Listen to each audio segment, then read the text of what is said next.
How to reactivate your Instagram account. If you've temporarily disabled your Instagram account and want to begin using it again, it's really simple to reactivate it. All you have to do is log into your account either through the Instagram app or in a web browser at instagram.com. We're going to reactivate our account from the Instagram app. Once you have the app open, you may see your account listed on the home screen with a login button beside it.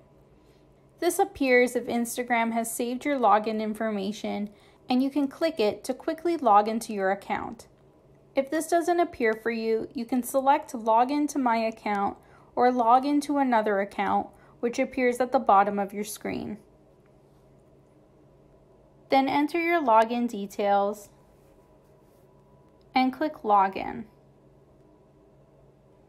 Your account has now been reactivated and your activity will once again appear for others to see in the app. And that's how to reactivate your Instagram account.